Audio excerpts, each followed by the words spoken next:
بسم الله الرحمن الرحيم الرحمن علم القرآن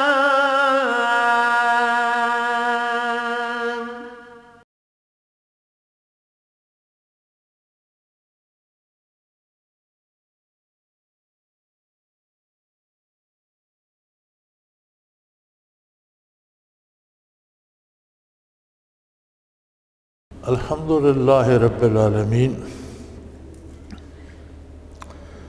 والصلاة والسلام علی حبیبہ محمد وآلہ وصحبہ اجمعین۔ اعوذ باللہ من الشیطان الرجیم، بسم اللہ الرحمن الرحیم۔ وَلَقَدْ خَلَقْنَاكُمْ ثُمَّ صَوَّرْنَاكُمْ ثُمَّ قُلْنَا لِلْمَلَائِكَةِ اسْجُدُوا لِآدَمَ فَسَجَدُوا إِلَّا إِبْلِيسَ لم یکن من الساجدین قال ما منعک الا تسجد اذ امرتک قال انا خیر منہ خلقتنی من نار وخلقته من طین قال فاهبط منها فما یکون لک ان تتکبر فیہا فاخرج انک من الصاغرین قال انظرنی الی یوم یبعثون۔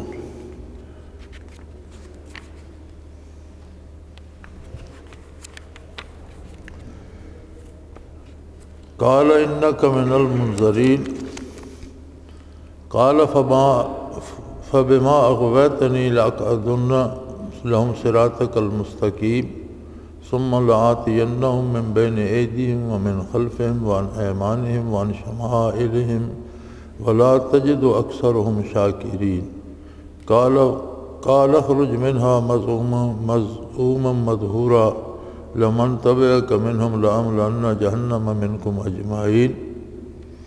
اللہم سبحانک لا علم لنا الا ما علمتنا انک انت العلیم الحکیم۔ مولا یا صلی وسلم دائما ابدا علی حبیبک خیر الخلق کلہم۔ یہ پچھلی آیات مبارکہ کا ترجمہ رہ گیا تھا، اس لیے میں نے ساتھ پڑھی کہ ان کا سادہ با محاورہ ترجمہ عرض کر دوں۔ وَلَقَدْ خَلَقْنَاكُمْ ثُمَّ صَوَّرْنَاكُمْ ثُمَّ قُلْنَا لِلْمَلَائِكَةِ اسْجُدُوا لِآدَمَ۔ ہم نے تم کو پیدا کیا، پھر ہم نے ہی تمہاری صورت بنائی اور فرشتوں کو حکم دیا کہ آدم کو سجدہ کرو۔ تمام فرشتوں نے سجدہ کیا سوائے ابلیس کے، وہ سجدہ کرنے والوں میں شامل نہ ہوا۔ ارشاد ہوا تجھے سجدہ کرنے سے کس چیز نے روکا جبکہ ہم نے تجھے حکم دیا تھا؟ تو وہ کہنے لگا کہ میں اس سے بہتر ہوں، آپ نے مجھے آگ سے پیدا کیا اور اس کو مٹی سے۔ ارشاد ہوا یہاں سے نکل جاؤ کہ تمہیں یہ زیب نہیں دیتا تھا کہ یہاں آسمانوں میں رہ کر تکبر کرو، سو نکل جاؤ، تم ہمیشہ ذلیلوں میں شمار ہوگے۔ یہاں تک بیان ہو چکا، ان کا ترجمہ رہتا تھا قال انظرنی الی یوم یبعثون۔ شیطان نے عرض کی بار الہ مجھے اس وقت تک مہلت دے دے جب لوگ دوبارہ زندہ کیے جائیں گے۔ قال انک من المنظرین، اللہ تعالیٰ نے فرمایا تجھ کو مہلت دی گئی۔ قال فبما اغویتنی لاقعدن لهم صراطک المستقیم، تو شیطان کہنے لگا کہ جس طرح تو نے مجھے گمراہ کیا ہے میں ان کے لیے آپ کی سیدھی راہ میں بیٹھ جاؤں گا اور ان کو آگے سے آؤں گا، پیچھے سے آؤں گا، دائیں سے آؤں گا، بائیں سے آؤں گا، اور اکثر لوگوں کو آپ شکر گزار نہیں پائیں گے۔ ارشاد ہوا قال اخرج منها مذموما مدحورا، تو یہاں سے ذلیل و خوار ہو کر نکل جا، جو بھی تیری بات مانے گا ہم جہنم کو بھر دیں گے تم سب سے۔ اللہم سبحانک لا علم لنا الا ما علمتنا انک انت العلیم الحکیم۔ مولا یا صلی وسلم دائما ابدا علی حبیبک خیر الخلق کلہم۔ قال انظرنی الی یوم یبعثون۔ جب شیطان کو رد کر دیا گیا اور نکال دیا گیا تو وہ کہنے لگا کہ اللہ مجھے قیامت تک کی مہلت دے دے۔ مفسرین کرام لکھتے ہیں کہ شیطان کے مانگنے میں تو روز حشر تک کی بات تھی، لیکن اللہ کریم نے جو مہلت دی وہ تھی الی یوم الوقت المعلوم۔ شیطان نے قیامت کا ذکر کیا تھا جس دن مردہ زندہ ہوں گے، لیکن مہلت دی گئی جب قیامت قائم ہوگی، جب مردے زندہ کیے جائیں گے اس کے بعد تو موت نہیں ہے۔ تو شیطان کا خیال یہ تھا کہ اس طرح میں موت کی سختی سے بھی بچ جاؤں گا، لیکن ارشاد ہوا الی یوم الوقت المعلوم، جب قیامت قائم ہوگی تب تک کی تجھے مہلت ہے۔ اس لیے فرماتے ہیں کہ سب سے آخر ذی الارواح میں جس کی موت واقع ہوگی وہ شیطان ہوگا، اور اسے بھی موت کی سختیوں سے گزرنا پڑے گا۔ دوسری بات جو علماء کرام اس میں فرماتے ہیں وہ یہ ہے کہ کسی کی دعا کا قبول ہو جانا اس بات کی دلیل نہیں ہے کہ وہ بڑا مقبول بارگاہ ہے۔ وہ بے نیاز ہے، جس کی چاہے بات قبول کر لے۔ آخر شیطان مردود ہو چکا تھا، ذلیل کر کے آسمانوں سے نکال دیا گیا اور ہمیشہ کے لیے ذلیل و خوار کر دیا گیا، لیکن جب اس نے گزارش کی تو اللہ نے مہلت دے دی۔ تو وہ مالک الملک ہے، وہ اپنی مرضی مسلط کر سکتا ہے، وہ جو چاہے کرے، جو اسے پسند ہو کرے، جو نہ چاہے نہ کرے۔ دعا ایک درخواست ہوتی ہے،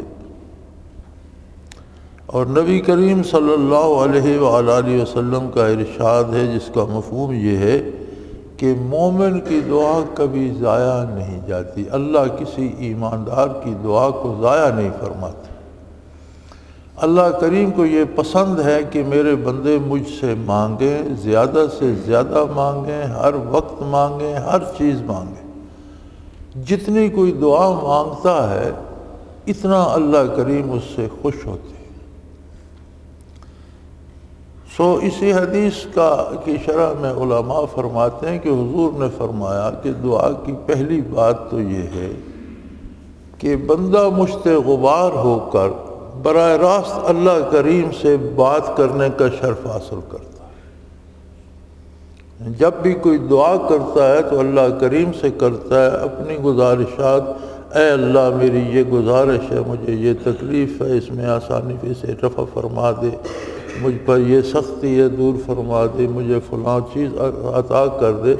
تو سب سے بڑا اعزاز یہ ہے کہ اس وقت بندہ ساری کائنات سے کٹ کر اللہ رب العالمین کی بارگاہ میں عرض پیش کر رہا ہوتا ہے، اور اللہ کریم سے بات کرنا بجائے خود بہت بڑا اعزاز ہے۔ اس کے بعد اسے اللہ کریم رد نہیں فرماتے۔ فرمایا یا تو وہ دعا فوراً پوری ہو جاتی ہے، اسے وہ چیز مل جاتی ہے، یا وہی چیز اسے دے تو دی جاتی ہے لیکن درمیان میں کچھ وقت پڑ جاتا ہے، 2 سال 4 سال 5 سال بعد وہ چیز اسے ملتی ہے۔ موسیٰ علیہ السلام نے دعا کی یا اللہ فرعونیوں کے دلوں پر مہر کر دے، انہیں ان کے مالوں سے محروم کر دے اور انہیں تباہ کر دے۔ تو ارشاد ہوا آپ کی دعا قبول ہو گئی، قرآن کریم میں موجود ہے۔ لیکن مفسرین کرام لکھتے ہیں کہ اس دعا کے قبول ہونے کے 40 سال بعد فرعون غرق ہوا۔ وہ مجاہدہ جو موسیٰ علیہ السلام پر فرعون کی طرف سے تھا وہ مزید 40 برس چلتا رہا۔ تو کہے یہ ہوتا ہے کہ دعا ویسے ہی قبول ہو جاتی ہے، لیکن وہ وقت اس چیز کے لیے مناسب نہیں ہوتا، یہ ہم نہیں جانتے، اللہ کریم جانتے ہیں، لہذا جب اللہ چاہتے ہیں مناسب ہوتا ہے وہ چیز عطا کر دی۔ تیسرا انداز اس میں حضور نے فرمایا یہ ہوتا ہے کہ بندہ جو کچھ مانگ رہا ہوتا ہے وہ اس کے لیے مفید نہیں ہوتا، نقصان دہ ہوتا ہے، تو اللہ کریم اس کی دعا رد نہیں فرماتے، اس کے بدلے کوئی بہتر چیز عطا کر دیتے ہیں جو اس کے لیے مفید ہوتی ہے۔ جیسے بچہ ماں سے چھری لینے کی ضد کر رہا ہو تو وہ چھری چھپا دیتی ہے، اسے چمچ پکڑا دیتی ہے کہ چھری سے ہاتھ کاٹ لے گا یا زخمی کر لے گا خود کو۔ تو بعض اوقات جو ہم دعا کرتے ہیں تو ہم نہیں جان رہے ہوتے کہ یہ چیز اس کے نتائج ہمارے حق میں بہتر ہیں یا نہیں، لیکن اللہ کریم جانتے ہیں تو وہ اسے بہتر سے بدل دیتے۔ چوتھی اور آخری بات یہ ہے کہ اگر بندے کو دنیا میں کچھ بھی نہ دیا جائے تو وہ دعا اس کی آخرت کی نیکیوں میں شمار کر کے رکھ لی جاتی۔ تو جب بندوں کے اعمال تولے جائیں گے اور میزان پہ رکھے جائیں گے اور فرشتہ رکھ کے بارگاہ الہی میں عرض کرے گا کہ یا اللہ اس شخص کی نیکیاں اور اس کی غلطیاں دونوں ترازو میں رکھ دی گئی ہیں، تو اس وقت ارشاد ہوگا کہ نہیں، ساری نہیں ہے، اس کی کچھ نیکیاں میرے پاس بھی محفوظ ہیں۔ بار الہ وہ کون سی ہیں؟ تو ارشاد ہوگا کہ اس نے کچھ دعائیں کی تھیں جن کا بدلہ اسے دنیا میں نہیں دیا گیا، وہ میں نے آج کے دن کے لیے محفوظ کر لی ہیں، تو وہ بھی لے جاؤ، اس کی نیکیوں کے پلڑے میں رکھو۔ تو حضور صلی اللہ علیہ وسلم کا ارشاد ہے کہ اس دن بڑے بڑے مستجاب الدعوات، ایسے بزرگان دین جن کی ساری دعائیں قبول ہوتی تھیں، وہ آرزو کریں گے کہ کاش دنیا میں ہماری کوئی دعا قبول نہ ہوتی اور آج کے دن نیکیوں کے پلڑے میں کام آتی۔ تو دعا بجائے خود بہت بڑی نعمت ہے اور کرنی چاہیے، لیکن مواقع ضرور دیکھے جائیں، ایسے مواقع جہاں حضور صلی اللہ علیہ وسلم نے دعا کی ہے، جہاں آپ صلی اللہ علیہ وسلم نے ہاتھ اٹھائے ہیں، جہاں دعا کرنے کی اجازت ہے۔ دعا کو رسم نہیں بنانا چاہیے۔ ہمارے ہاں اب ایک رسم بن گئی ہے کہ نماز جنازہ کے فوراً بعد دعا کی جاتی ہے، اور کہتے ہیں کہ دعا کرنا کون سا جرم ہے؟ ٹھیک ہے، دعا کرنا کوئی جرم نہیں، لیکن جنازہ مسلمان کا سفر آخرت ہے۔ حضور صلی اللہ علیہ وسلم نے بھی جنازے کے بعد دعا فرمائی ہے، لیکن جنازہ ختم کر کے فوراً میت کو اٹھا کر قبر پر لے جاؤ، قبر میں دفن کر کے مٹی ڈال کے کام ختم کر کے دعا کرو، اس کی نجات کے لیے بھی، اس کی بھلائی کے لیے بھی، اپنے ایمان کے لیے۔ یہ طریقہ تو سنت ہے۔ اب آپ حضور صلی اللہ علیہ وسلم کا طریقہ چھوڑ کر درمیان میں دعا کرنے کھڑے ہو جائیں گے تو گستاخی ہوگی۔ بعض دعائیں بھی جو سنت کے خلاف ہوتی ہیں وہ اس لیے گستاخی بن جاتی ہیں کہ ان میں نبی کریم صلی اللہ علیہ وسلم کا اتباع نہیں ہوتا، اور دین میں ضروری ہے کہ حضور اکرم صلی اللہ علیہ وسلم کا اتباع کیا جائے۔ یہ پتہ نہیں کس نے شروع کی، مجھے اس کی تاریخ کا تو پتہ نہیں، لیکن اب یہ رسم اتنی پختہ ہو چکی ہے کہ جو جنازے کی نماز کے فوراً بعد دعا نہ مانگے کہتے ہیں یہ مسلمان نہیں ہے، یا کم از کم رعایت کرے تو پھر کہہ دیتے ہیں یہ وہابی ہے۔ حالانکہ دعا مانگنے والے خود غلط کر رہے ہوتے ہیں۔ دعا ضرور مانگی جاتی ہے، لیکن میت کو، جنازہ خود دعا ہے، اس میں کوئی رکوع سجود نہیں ہے، صرف دعا اللہ مغفر لینا و میتنا و شاہدنا و اللہ ہمارے زندوں مردوں حاضر غائب سب کو بخش دے، چھوٹوں بڑوں سب کو بخش دے، یہ خود دعا ہے۔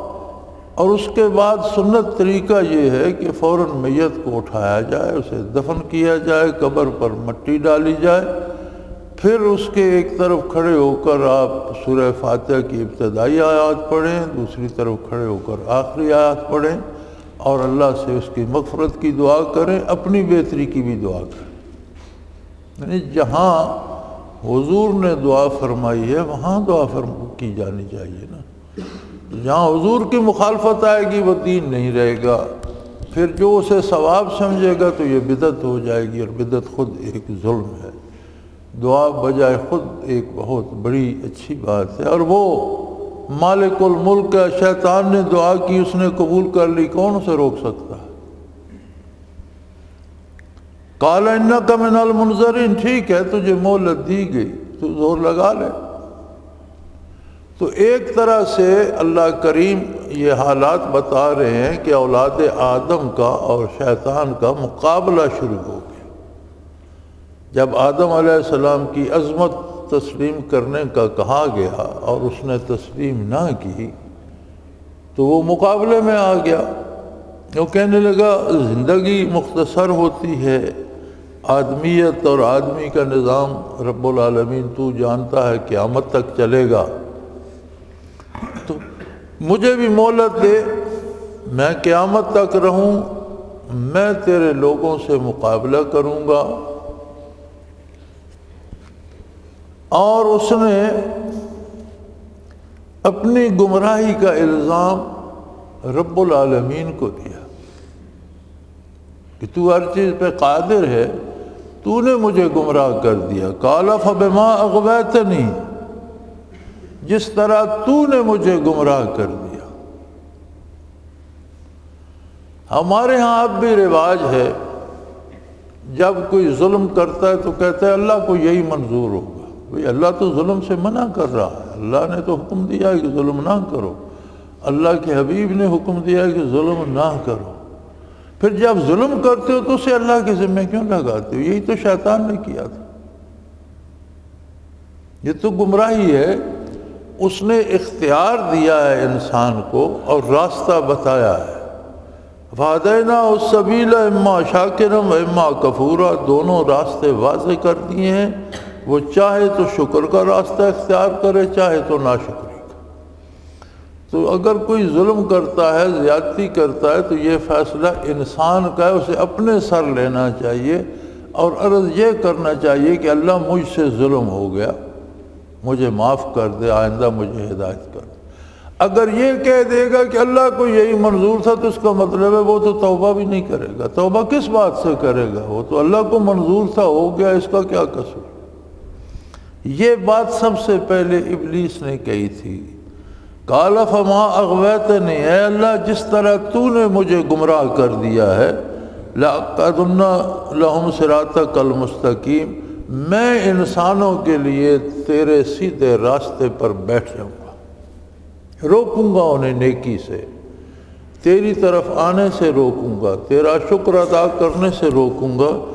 ثُمَّ لَآتِيَنَّهُم مِّن بَيْنِ أَيْدِيهِم، میں انہیں آگے سے آؤں گا، وَمِن خَلْفِهِم پیچھے سے آؤں گا، وَعَنْ أَيْمَانِهِم ان کے دائیں سے آؤں گا، وَعَنْ شَمَائِلِهِم ان کے بائیں سے آؤں گا۔ یعنی میں ہر طرف سے ہر طرح انہیں تیری عبادت، تیرا شکر کرنے سے روکوں گا، اور مختلف اوہام ان کے دلوں میں ڈالوں گا، مختلف وہم ڈالوں گا، اور انہیں اس حد تک گمراہ کر دوں گا وَلَا تَجِدُ أَكْثَرَهُمْ شَاكِرِينَ کہ اے اللہ انسانوں میں سے اکثریت کو تو اپنا شکر گزار نہیں پائے گا، وہ تجھ سے راضی نہیں ہوں گے، تجھ کو راضی نہیں کریں گے، وہ میری بات مانیں گے، وہ میرے پیچھے چلیں گے، وہ جو میں کہوں گا وہ کام کریں گے، جو آپ نے حکم دیا ہے وہ نہیں کریں گے۔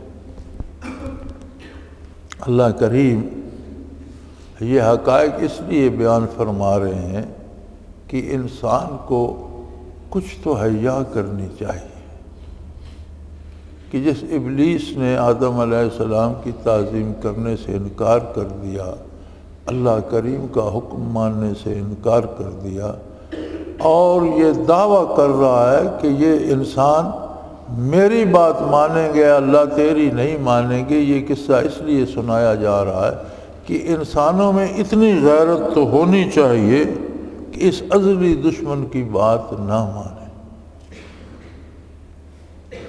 ہر فعل، ہر قول یا نیکی ہے یا برائی ہے، درمیان میں کوئی راستہ نہیں۔ یا اللہ اللہ کے رسول کے حکم کے مطابق ہے یا اس کے خلاف۔ بتقاضائے بشریت غلطی ہو جاتی ہے، کوئی غلط جملہ منہ سے نکل جاتا ہے، کوئی نازیبا کلمہ منہ سے نکل جاتا ہے، کوئی نازیبا حرکت ہو جاتی ہے۔ انسانیت یہ ہے کہ بندہ اپنے جرم کا اقرار کرے، اللہ کی بارگاہ میں توبہ کرے اور عرض کرے اللہ مجھ سے غلطی ہوگی، مجھے معاف کر دے، میں پھر نہیں کروں گا، اور آئندہ اس گناہ کو دہرائے نہیں۔ وَلَمْ يُصِرُّوا عَلَىٰ مَا فَعَلُوا۔ توبہ یہ ہے کہ جو غلط کام کیا اس پر اصرار نہ کریں، اسے مڑ مڑ کے نہ کریں، پھر وہی کام نہ کریں، اسے چھوڑ دیں، اللہ کریم معاف فرما دیتے ہیں۔ رہا ابلیس کا جال تو اس نے تو کہا کہ میں اسے ہر طرف سے گھیروں گا، کہیں اولاد کا غم سمجھاؤں گا، کہیں پیسے کے نقصان سے ڈراؤں گا، کہیں بھوک اور افلاس کے ڈر سے اسے ڈراؤں گا کہ رشوت نہیں لو گے تو بھوکے مرو گے، چوری نہیں کرو گے تو کھاؤ گے کیا، یہ چھین لو، چھینو گے نہیں تو تمہارے پاس پیسے نہیں ہوں گے، اگر اس بندے کی بات نہیں مانو گے تو تمہیں عہدہ نہیں ملے گا، ترقی نہیں کر سکو گے۔ یعنی ہر طرف سے اس نے کہا کہ آگے پیچھے دائیں بائیں میں نے ہر طرف سے، کہیں اولاد کا ڈر دوں گا، کہیں اپنی زندگی کا، کہیں مشکل حالات کا، ہر طرف سے میں انہیں گھیروں گا۔ اور اے اللہ تو دیکھے گا کہ آدم علیہ السلام کی اولاد کی اکثریت تیری شکر گزار نہیں ہوگی۔ اللہ کریم کو اس بات سے کیا کہ کتنے شکر کرتے ہیں اور کتنے کفر کرتے ہیں۔ اگر ساری دنیا شکر ادا کرتی ہے تو اس کی شان میں اضافہ نہیں ہوتا۔ ساری دنیا خدا نخواستہ کفر میں مبتلا ہو جائے تو اس کی عظمت میں کوئی کمی واقع نہیں ہوتی۔ جو شکر کرتا ہے اس کا اجر وہ خود پاتا ہے، وہ نیکی کرتا ہے اپنے لیے کر رہا ہے، مجاہدہ کرتا ہے اپنے لیے کر رہا ہے، اور جو برا کرتا ہے وہ بھی اپنے لیے کر رہا ہے، اسے خود بھگت نہیں ہوگی۔ اللہ کی عظمت میں تو کوئی فرق نہیں پڑتا، جو بھلائی کرے گا اس کے اپنے کام آئے گی، خدا نخواستہ جو برائی کرے گا اسے خود بھگتنا پڑے گی۔ سو فرمایا یہاں سے دفع ہو جاؤ، قَالَ اخْرُجْ مِنْهَا مَذْمُومًا مَدْحُورًا، یہاں سے ذلیل و خوار ہو کر نکل جاؤ، دفع ہو جاؤ آسمانوں سے، یہاں سے چلے جاؤ۔ اور یہ بات سن لو، لَمَنْ تَبِعَكَ مِنْهُمْ، انسانوں میں سے جتنے بھی تیری بات مانیں گے، تیرا اتباع کریں گے، تیرے پیچھے چلیں گے، لَأَمْلَأَنَّ جَهَنَّمَ مِنْكُمْ أَجْمَعِينَ، تیرے سمیت ان سب سے میں دوزخ کو بھر دوں گا۔ اگر تیری بات مانیں گے تو ان کا انجام بھی تیرے ساتھ ہوگا، تیرا مقدر ہو گیا دوزخ، تو دوزخ میں ہمیشہ رہے گا، جو تیری بات مانے گا وہ بھی تیرے ساتھ دوزخ میں چلا جائے گا، میرا کچھ نہیں بگڑے گا، جا کر زور لگا لے۔ اور دوسری جگہ ارشاد ہوتا ہے کہ میرے بندوں پر تیرا بس نہیں چلے گا، ان عبادی لیس لک علیہم سلطان، جو میرے بندے ہوں گے ان پر تیرا کوئی زور نہیں چلے گا، تیرے کام وہی آئیں گے جو میری ذات سے، میرے نام سے، میری عظمت سے نا آشنا ہوں گے، جو میری اطاعت نہیں کریں گے ان پر تیرا زور چلے گا، جو میری اور میرے نبی کی اطاعت کریں گے، جو میرے بندے ہوں گے، ان عبادی، یقیناً جو میرے بندے ہوں گے، لیس لک علیہم سلطان، ان پر تیرا کوئی بس نہیں چلے گا۔ اور خود شیطان نے بھی کہا تھا الا عباد منک منہم المخلصین، تیرے خالص پرخلوص جو بندے ہوں گے ان پر میرا قابو نہیں چلے گا، باقی سب کو تو میں اپنے پیچھے لگا لوں گا۔ سو یہ سارا قصہ ارشاد فرما کر اللہ کریم نے یہ بات جتائی ہے اور ہمیں اس بات کا احساس دلایا ہے کہ جب ہم حضور اکرم صلی اللہ علیہ وآلہ وسلم کی اطاعت چھوڑتے ہیں، سنت کے خلاف کام کرتے ہیں، یا جس چیز سے روکا گیا ہے وہ کرتے ہیں، تو اس کا مطلب ہے کہ ہم شیطان کے پیچھے جا رہے ہیں، اس کی بات مان رہے ہیں۔ کیونکہ دو ہی تو طبقے ہیں، دو ہی قومیں ہیں، مومن اور کافر، دو ہی طبقے ہیں، حزب اللہ اللہ کا لشکر و حزب الشیطان شیطان کا لشکر، دو ہی فوجیں ہیں، دو ہی طاقتیں ہیں، دو ہی قومیں ہیں۔ اور اسی دو قومی نظریے پر ہمارا ملک بنا تھا کہ ہندو الگ قوم ہے، مسلمان الگ قوم ہے، یہی دو قومی نظریے کی بنیاد تھی، اور اسی پر تقسیم ملک کی بنیاد رکھی گئی۔ اور اسلام کے لیے، حضور اکرم صلی اللہ علیہ وسلم کی سنت پر عمل کرنے کے لیے، آپ کا اتباع کرنے کے لیے ایک آزاد ملک، ایک آزاد خطہ زمین اللہ نے مسلمانوں کو عطا فرمایا۔ اور وہ وقت جذباتی تھا، جوش و جذبے کا تھا، بے پناہ قربانیاں لوگوں نے دی۔ جتنے قصے، جتنی حکایات بھی پڑھتے رہیں، جتنے واقعات آپ اخباروں میں، کتابوں میں پڑھتے رہیں، واقعی جو کچھ ہوا تھا وہ سمجھ میں نہیں آتا۔ اتنا کچھ ہوا تھا کہ جو آج کتنا بھی بتاتے رہو وہ سمجھا نہیں جا سکتا۔ بے پناہ قربانیاں دی تھی لوگوں نے، بے شمار لوگ شہید ہوئے، بے شمار عزتیں لٹیں، گھر گئے لوگوں کے، زمینیں گئیں، جائیدادیں گئیں، ہجرتیں کرنی پڑیں، اور مفلسی کی حالت میں دھکے کھاتے، کٹتے، مرتے، لٹتے، پٹتے، کوئی بچ بچا کر یہاں پہنچے، لاکھوں لوگ وہیں شہید ہو گئے، لاکھوں راستے میں شہید ہو گئے، بے پناہ قربانیاں دی گئیں، اور اس کے صدقے اللہ نے یہ خطہ زمین عطا فرمایا۔ اور عجیب بات ہے کہ پون صدی ہونے کو ہے، اس پر سارے کام ہو رہے ہیں سوائے نفاذ اسلام کے۔ یہاں آئین و قانون بنائے جاتے ہیں اور کہا جاتا ہے اسمبلی بالادست ہے، اسمبلی ہم پر بالادست ہے، اسمبلی سرکاری ملازمین پر بالادست ہے، لیکن کیا اسمبلی اللہ اور اس کے رسول پر بھی بالادست ہے؟ ہر بالادستی کی بھی تو ایک حد ہے نا۔ کہتے ہیں ہر بندے کو آزادی ہے، لیکن ایک محاورہ ہے کہ آپ کے ہاتھ کی آزادی میرے ناک تک ہے، میرے ناک سے پیچھے تک ہے۔ یہ نہیں ہے کہ آپ مکہ مار کر میرا ناک توڑ دیں کہ میری آزادی ہے، جہاں میری ناک آتی ہے آپ کی آزادی کیا ہوا، وہاں آگے اگلے کی بھی تو آزادی ہے۔ اسمبلی بالادست ہوگی اس لیے کہ یہ پڑھی لکھی اسمبلی ہے، اس کی سندیں جعلی ہیں اور مفروضوں پر بنائی گئی ہیں۔ یہ عجیب بات ہے، اس کیریکٹر کے لوگ جو پیسے دے کر دھوکے سے نقلی سندیں بنوا کر اسمبلی میں گھس جاتے ہیں، کیا وہ اس معیار کے لوگ ہیں کہ وہ قوم کی رہنمائی کر سکیں؟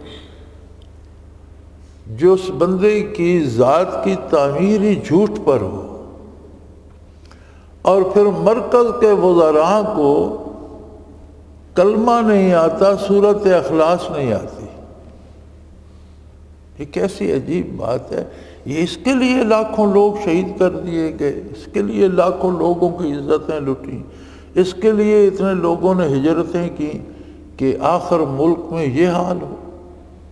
لیکن یہ کیوں ہوتا ہے؟ یہ بڑی عجیب بات ہے کہ ہمارا جو طبقہ شرفاء، یہ نہیں کہ مسلمان سارے بے دین ہو گیا، مسلمانوں میں جذبہ دین اور جذبہ ایمان اور جذبہ غیرت موجود ہے الحمدللہ، اور اس کا اظہار وقتاً فوقتاً ہوتا رہتا ہے۔ لیکن ایک غلطی جو ہماری پوری قوم جس پہ عمل پیرا ہے وہ یہ ہے کہ طبقہ شرفاء کہتا ہے جی سارے چور ہیں، ہم ووٹ ہی نہیں دیتے۔ یار آپ ووٹ نہیں دیتے تو چور چوروں سے ووٹ لے کر اپنا اقتدار کے مزے تو لے رہے ہیں۔ کاش اس قوم کو یہ سمجھ آ جائے کہ ووٹ نہ دینے کی بجائے کسی نیک شریف آدمی کو کھڑا کر کے اسے ووٹ دیں۔ آپ کے ووٹوں کی اوسط جو ہوتی ہے وہ کبھی بھی 15-16% سے زیادہ نہیں ہوتی۔ سرکار بڑا جھوٹ بول کر 25% اور 27% ٹرن اوور بتاتی ہے، یہ بڑا جھوٹ بول کر بتاتے ہیں، خود ہی پرچیاں پھاڑ پھاڑ کر ڈالتے رہتے ہیں، پولنگ بوتھ میں بندہ نظر کوئی نہیں آتا، صندوق بھرے جاتے ہیں۔ لیکن یہ ان شرفاء کی وجہ سے ہو رہا ہے جو پولنگ کے لیے جاتے ہی نہیں۔ شریف لوگوں کو بھی چاہیے کہ پڑھے لکھے شریف نیک لوگوں کو تحریک دیں، انہیں پکڑ کر کھڑا کریں۔ جو اقتدار میں نہیں آنا چاہتے انہیں آگے لایا جائے، زبردستی لایا جائے، ان کو ووٹ دیے جائیں، تب کسی تبدیلی کی توقع کی جا سکتی ہے۔ لیکن ہم جو یہ لکیر پیٹ رہے ہیں، اگر اسی طرح پیٹتے رہے تو اب حکومت ڈاواں ڈول ہو رہی ہے، ٹوٹ جائے گی تو کیا فرق پڑے گا؟ پھر یہی لوگ کھڑے ہو جائیں گے، پھر شرفاء گھر میں بیٹھے رہیں گے، پھر ان کے چیلے چانٹے انہی کو ووٹ دیں گے۔ تھوڑے سے ہیر پھیر کے بعد کچھ لوگ اسمبلی سے باہر ہو جائیں گے، کچھ نئے آ جائیں گے، پھر وہی طبقہ اوپر آ جائے گا، کیا فرق پڑے گا؟ اگر یہی رویہ رہا ہمارا تو یہ بھی برائی کے ساتھ ایک سمجھوتا ہے، اور اللہ کریم اس کا بھی حساب لیں گے کہ اتنی مخلوق پر اور اتنے ملک پر کیسے لوگ مسلط کیے تم نے، اور تم نے اپنی کوشش کیوں نہیں کی۔ تو ہر بندے کو یہ سوچنا چاہیے کہ جہاں بھی دین کو زک پہنچتی ہے، جہاں بھی سنت کو زک پہنچتی ہے، جہاں بھی شریعت پر حرف آتا ہے، تو کہیں اس کی وجہ میں تو نہیں ہوں، میری کمزوری تو نہیں ہے۔ ہم یہ سمجھتے ہیں، میں اب سمجھتا ہوں میں اپنی 5 نمازیں پڑھ لیتا ہوں، جی مجھے اللہ نے توفیق دی ہے، اللہ اللہ بھی کر لیتا ہوں، ذکر بھی کرتا ہوں، تلاوت بھی روز کرتا ہوں، تسبیحات بھی پڑھتا ہوں، جی مجھے کیا کوئی مرے یا جی، یہ نہیں، ایسا نہیں ہے۔ میں انسان ہوں اور انسانی معاشرے کا ایک حصہ ہوں۔ مجھے صرف اپنی 5 نمازیں سے سروکار نہیں رکھنا چاہیے، جتنے لوگوں سے میرا تعلق بنتا ہے ان سب کی فکر بھی کرنی چاہیے۔ سارے متعلقین، اہل خانہ، اولاد، رشتہ دار، اس کے بعد ملنے جلنے والے، جہاں تک میری آواز پہنچتی ہے وہاں تک میں مکلف ہوں کہ کیا میں نیکی کی بات پہنچا رہا ہوں، برائی سے روک رہا ہوں۔ اگر ایسا نہیں کر رہا تو میں جرم کر رہا ہوں۔ ہمارے ہاں اکثریت ان نیک لوگوں کے جو کہتے ہیں جی ہمیں کیا، ہم تو اپنی نماز روزہ کرتے ہیں، اپنی دال روٹی کھاتے ہیں، کسی کو کچھ نہیں کہتے، لوگ جانے ان کا کام جانے۔ اس رویے نے ہمیں رسوا کیا ہوا ہے۔ آپ ایک سادہ سی مثال دیکھ لیں، کوئی بدکار، کوئی بدمعاش، کوئی چور پکڑا جاتا ہے تو پورے علاقے میں شور مچ جاتا ہے، جی سارے سفارشی بھاگ پڑتے ہیں تھانے کی طرف۔ کسی شریف آدمی کو پکڑ کر جوتے مارتے رہیں، کوئی پوچھتا ہی نہیں۔ یعنی چوروں میں اتحاد ہے، واقعی وہ بندہ مجرم ہوتا ہے، واقعی وہ چور ڈاکو ہوتا ہے، لیکن وہ پکڑا جائے تو جناب کوئی کسی سفید پوش کے دروازے پر، کوئی کسی ایم پی اے کے گھر، کوئی کسی ایم این اے کے گھر، کوئی کسی علاقہ دار کے گھر، جی چلو جی سفارش کرو، جی تھانے مصیبت پڑ جاتی ہے کہ اس کو کیوں پکڑا۔ کسی شریف بندے کو، اس کی بہو بیٹی کو پکڑ کر، اس کی بیوی کو پکڑ کر پولیس لے جائے، شریف بندے کو پوچھنے کے لیے شرفاء نہیں نکلتے، چوروں کے لیے چور نکلتے ہیں۔ تو یہ انسانی زندگی، انسانی معاشرہ ہے۔ ہر بندہ ہم میں سے مکلف ہے، یار شیطان اللہ رب العالمین کو جرأت دیکھو اس کی، اور بھگتے گا اپنی اس جرأت و بے باکی کو۔ اللہ رب العالمین کو چیلنج کر رہا ہے کہ ان کی اکثریت میری پوجا کرے گی، تیری پوجا نہیں کرے گی۔ اس ایک جملے پر ہم غیرت کریں تو کم از کم غیرت ایمانی کا تقاضا ہے کہ ہم کبھی شیطان کی بات نہ مانیں۔ لیکن یہ تب ہو کہ ہمارا اس طرف رجحان ہو، ہم دین کو پڑھیں، ہم دین کو سمجھیں۔ قرآن کریم کو اول تو ہم نے پڑھنا چھوڑ ہی دیا ہے، ہم سمجھتے ہیں ملا پڑھتا ہے بس ٹھیک ہے، اسی کا کام ہے، وہ پڑھ لیتا ہے۔ باپ مر جائے تو 2 ملا پکڑ کر لے آتے ہیں، کبھی خود کو توفیق نہیں ہوتی کہ اس کے لیے ہم ختم قرآن خود کر لیں، نہیں، وہ 2-4 مولوی پکڑ کر لے آؤ، انہیں حلوہ کھلا دو تو بس ہو جائے گا۔ جب تک ہم قرآن کریم کو پڑھیں گے نہیں، سمجھیں گے نہیں، یہ باتیں تو ساری قرآن بتاتا ہے، پھر میں بات کرتا ہوں اس کی اور حیثیت ہے، آپ کرتے ہیں اس کی اور حیثیت ہے، کوئی بڑے سے بڑا بندہ کرتا ہے، لیکن جب اللہ ارشاد فرماتا ہے، اللہ کا رسول ارشاد فرماتا ہے، اس کی شان ہی اور ہے، اس کا اثر ہی اور ہے۔ جب کوئی کلمہ گو یہ سنتا ہے یہ میرے اللہ، یہ میرے رسول کا حکم ہے، تو اس پر عمل کرنا وہ فخر سمجھتا ہے۔ تو حق تو یہ تھا کہ نظام تعلیم میں کم از کم عربی لازمی کر دی جاتی۔ جو بچے سکولوں میں کالجوں میں عربی پڑھ جاتے، عربی لکھنا پڑھنا سیکھ جاتے، چلو وہ از خود قرآن و حدیث پڑھ جاتے۔ ہم سے تو قرآن پڑھانا تو کیا تھا، ہم سے تو اتنا بھی نہ ہو سکا کہ عربی کو لازمی مضمون قرار دیں۔ تو لوگ پڑھتے قرآن کو، سمجھتے، اگر کوئی پڑھتا ہے تو پھر وہ کہتا ہے میں فلاں سورت 3 بار پڑھتا ہوں، فلاں سورت 7 بار پڑھتا ہوں، اس سے کیا ہوتا ہے، اس سے بیماری ٹھیک ہو جاتی ہے، کاروبار میں نفع ہوتا ہے۔ یار قرآن کوئی تعویذ دھاگے کی کتاب ہے، عملیات کی کتاب ہے، یہ تو نصاب زندگی ہے۔ تم اس کے ٹکڑے کیوں پڑھتے ہو، سارا قرآن کیوں نہیں پڑھتے؟ پھر کہتے ہیں جی حضور نے فرمایا، صحابہ بھی پڑھتے تھے، ٹھیک ہے صحابہ پڑھتے تھے، 2 فرق تھے۔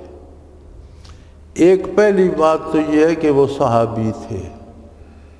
صحابیت وہ منصب جلیلہ ہے کہ جو قیامت تک کسی غیر صحابی کو نہیں مل سکتا۔ دنیا کے سارے ولی جمع کر لو تو ان کی عظمت صحابہ کے پاؤں کی خاک کو بھی نہیں پہنچتی۔ دوسری بات یہ ہے کہ صحابہ میں سے جو خاص صورتیں پڑھتے تھے وہ سارا قرآن پڑھنے کے بعد پڑھتے تھے۔ جو وظیفہ پڑھتے تھے تو وہ 30 پارے بھی پڑھتے تھے اور ساتھ زائد وہ سورت بطور وظیفہ بھی پڑھتے تھے۔ کوئی سورہ یاسین کا وظیفہ بنا لیتا ہے، کوئی سورہ ملک کا وظیفہ کوئی سورہ فاتحہ کا بنا لیتا ہے، اچھی بات ہے، لیکن اس کا یہ مطلب نہیں کہ صرف ساری عمر وہی سورہ فاتحہ پڑھی جائے، باقی قرآن پڑھا ہی نہ جائے۔ صحابہ میں تو ایسے بھی تھے، ایسے بھی لوگ تھے جو وتر کی آخری رکعت میں 30 پارے پڑھ کے رکوع کرتے تھے۔ حضرت عثمان غنی رضی اللہ عنہ کا نام سر فہرست ہے کہ عشاء کی نماز کے وتر کی آخری رکعت میں 30 پارے ختم کر کے رکوع کرتے تھے۔ اب اگر وہ کسی سورت کا وظیفہ بھی پڑھتے تھے تو بہت بڑی بات ہے، لیکن ہمارے جو قرآن کا وظیفہ بناتے پھر یہ وہی سورت پڑھتے ہیں، آگے پیچھے کچھ نہیں پڑھتے، تو یہ تو جائز نہیں ہے۔ اگر آپ کسی سورت کو بطور وظیفہ پڑھنا چاہتے ہیں ضرور پڑھیں، لیکن اس کے ساتھ سارا قرآن کریم بھی پڑھیں، سارا پڑھنے کے لیے، سمجھنے کے لیے اور اس پر عمل کرنے کے لیے ہے۔ اور پھر قرآن ایک ایسی کتاب ہے کہ یہ اللہ کا کلام ہے، اگر کسی کو معنی نہیں بھی آتے تو محض تلاوت سے بھی اس کے دل میں نور پیدا ہوتا ہے، کیفیت پیدا ہوتی ہے، نیکی کو جی چاہتا ہے، برائی سے بچنے کی توفیق ارزاں ہوتی ہے۔ نور لنا نور ہے کہ معنی بھی آتے ہوں، پڑھنے کا مزہ آ جاتا ہے جب معنی آتے ہوں اور سمجھ آ رہی ہو اور آپ قرآن پڑھ رہے ہیں تو پڑھنے کا مزہ آ جاتا ہے۔ پھر توفیق عمل بھی نصیب ہو، اس کے مطابق عمل بھی کرے، یہ تو قرآن کا مقصد نزول ہے۔ لیکن اگر کوئی بطور وظیفہ کوئی صورت کسی کو کسی بزرگ نے بتائی، یہ بہت سی صورتیں حدیث شریف میں وارد ہیں، وہ پڑھنا چاہتا ہے پڑھے، لیکن 30 پارے پڑھنے کے ساتھ پڑھے۔ یہ نہ پڑھے کہ اس ایک سنت کو وظیفہ بنا لیا ایک صورت کو اور باقی سارا قرآن چھوڑ دیا، تو وظیفے کا یہ مطلب ہرگز نہیں۔ قرآن عملیات کی کتاب نہیں ہے، کتاب عمل ہے، اور میدان حشر میں پوچھا جائے گا ہم قبر پر جا کر قرآن پڑھنا باعث برکت سمجھتے ہیں، ہے بھی باعث برکت، اللہ قبول کر لے، لیکن مرنے والے میں ایمان باقی ہو، اسلامی عقیدے پر مرا ہو تو اسے فائدہ ہوتا ہے۔ اگر دنیا میں عقیدہ ضائع کر جائے تو پھر اس پر قرآن پڑھنے کا اثر الٹا ہو جاتا ہے۔ ایک بہت مزیدار کتاب ہے کتاب الحیوان، بڑی مشہور کتاب ہے۔ الف سے یہ تک جتنے حیوانات کے نام حروف تہجی کے اعتبار سے بنتے ہیں، ان سب کی پوری زندگی اور ان کے خصوصیات اور ان کے فوائد اور نقصانات، اتنی بڑی کتاب ہے، ان سب پر بات کی گئی ہے۔ لیکن وہ صاحب کتاب جو ہیں وہ بہت سے واقعات درمیان میں بات کرتے کرتے دور نکل جاتے ہیں، احادیث پہ بحث کر لیتے ہیں، بہت سے واقعات بیان کر دیتے ہیں۔ تو ایک واقعہ اسی کتاب میں میری نظر سے گزرا، وہ انہوں نے تو نام بھی لکھے ہیں کہ فلاں شخص فوت ہوا تو فلاں شخص اس کا دوست تھا، وہ نیک آدمی تھا، تو وہ روزانہ قرآن کریم لے کر اس کی قبر پہ جاتا اور کچھ نہ کچھ تلاوت کر کے آتا، اس خیال سے کہ اسے فائدہ ہوگا۔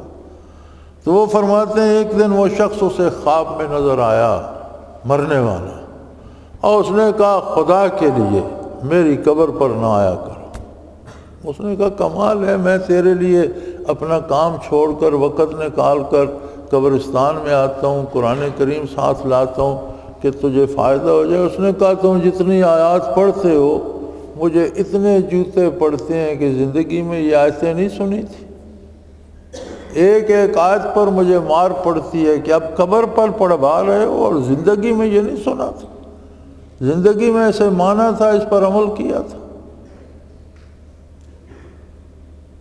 تو وہ تو ایک الگ عالم ہے۔ اور مجھے حیرت ہوتی ہے کہ ہم سمجھتے ہیں کہ ہم اگلے کو بخشوا لیں گے، حالانکہ ہم اپنی فکر نہیں کرتے۔ سب سے پہلے تو اپنی فکر کرو کہ کیا ہم بری الذمہ ہیں؟ اگر ایک چور تھانے والوں نے پکڑا ہوا ہے تو دوسرے 10 چور سفارش کرنے جائیں گے تو 10 کے 10 پکڑے نہیں جائیں گے، اسے چھوڑیں گے یا ان کو بھی پکڑ کر بٹھا لیں گے؟ تو ہم جب خود چور ہیں، قرآن پہ عمل نہیں کرتے، حضور کی سنت پہ عمل نہیں کرتے، خود نیکی نہیں کرتے، تو ہماری سفارش ہم کس منہ سے کریں گے؟ اللہ کے پاس جو چلا جاتا ہے اللہ کریم جانتا ہے، وہ بہتر جانتا ہے، اور وہ بڑا کریم ہے۔ ہم سوچ بھی نہیں سکتے کہ وہ کتنی رحم کرتا ہے، کتنے کرم کرتا ہے، کتنے گناہ بخشتا ہے۔ اس کا معاملہ اللہ کے ساتھ ہے۔ ہم دعا تو کر سکتے ہیں لیکن ہم فیصلہ نہیں کر سکتے۔ اور دوسرے کے لیے دعا وہ کرے گا جو پہلے اپنا دامن تو صاف کرے، اپنی فکر تو کرے۔ اگر خود نافرمانی کر رہا ہے تو چور کی سفارش کیا کرے گا؟ خود بھی پکڑا جائے گا۔ تو یہ بہت سے رسومات بن گئی ہیں۔ اسلام حقیقت ہے، رواج اور رسم نہیں ہے۔ اللہ کریم کے قرآن کو پڑھیں، اور اللہ نے یہ واقعہ اس لیے بیان فرمایا کہ کم از کم انسان اتنی غیرت تو کریں کہ ابلیس کے اس چیلنج کو جھوٹا ثابت کر دیں، اور یہ ثابت کر دیں کہ ہم تیری بات نہیں مانیں گے، ہم اللہ اور اپنے پیارے رسول صلی اللہ علیہ وسلم کی بات مانیں گے۔ اللہ کریم ہمیں اس کی توفیق عطا فرمائے، ہماری خطائیں معاف فرمائے اور ہماری توبہ قبول فرمائے۔ وآخر دعوانا ان الحمدللہ رب العالمین۔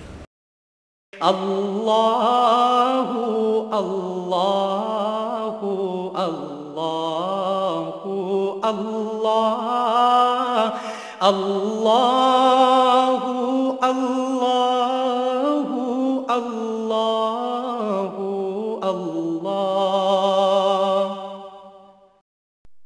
حضرت امیر محمد اکرم آوان مد ذلہ العالی دارالعرفان منارہ ضلع چکوال میں سالہ سال سے قرآن و حدیث کے اوپر خطابات کر رہے ہیں اور سلسلہ نقشبندیہ اویسیہ کے مطابق لوگوں کو ذکر الہی کی تربیت دے رہے ہیں۔ وہ قرآن پاک کی تفسیر ترتیب وار بیان کر رہے ہیں۔ تفسیر قرآن کو وہ موجودہ ملکی اور بین الاقوامی حالات کے مطابق بیان کرتے ہیں۔